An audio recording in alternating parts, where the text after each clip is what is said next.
What's up, guys? And today we got the MUT hero Saquon Barkley. Luckily I have the rookie premiere, so I got a free card there. Now, no chemistry boost, of course.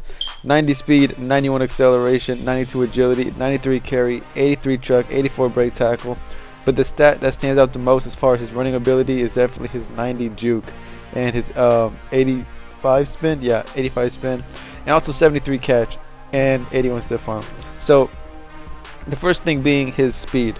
And actually I played, I think, about a good maybe 2 full seasons with him, just because, you know, I've been reviewing so many players at once. So he's been checking in and out of my play, so trust me, I got to see a lot of Saquon Barkley.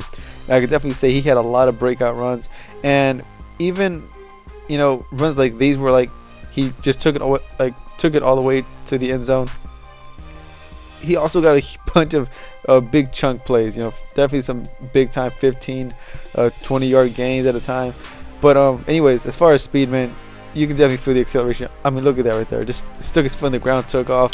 And trust me, if he gets like 5 yards on your opponent's defense, very unlikely anybody's gonna catch him.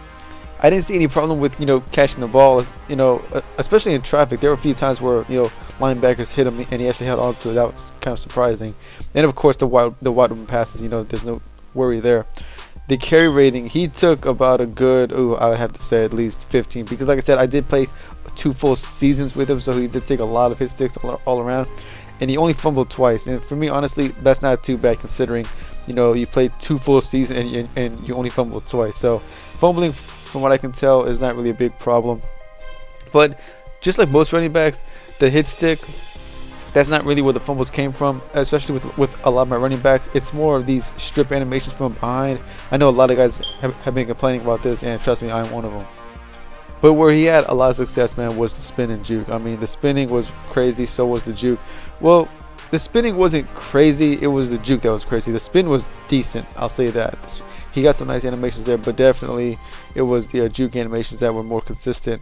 But as you can see, if you're good with the sticks, man, you can pull off these spin animations as well. Now, the big thing about him is he much different than his previous card? And if I'm being honest with you guys, that rookie master card, that card was good and everything. And look at this play right here. Look at this right here. You see what I'm saying? The fact that he just stutter stepped right there, that was very good to see.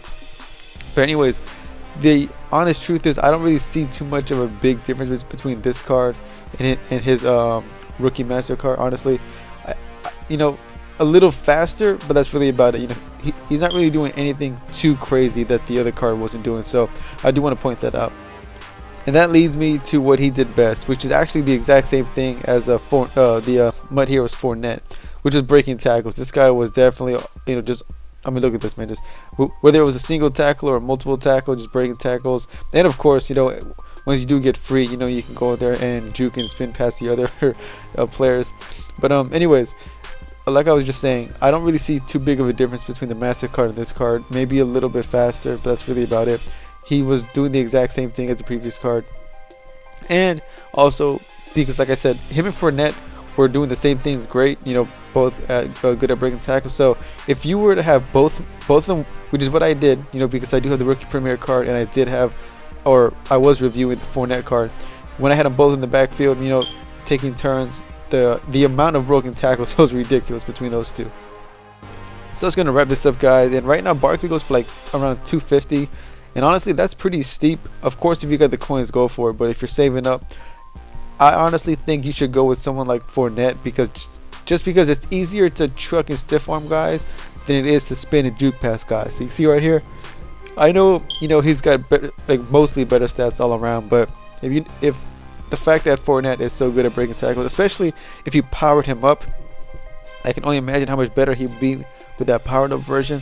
But anyways, guys, in my opinion, I would say wait till Barkley's price comes down, then go after him. He's not a bad card, but I just don't think he's worth that price tag. But anyways, guys, I see you boys for the next review. Peace.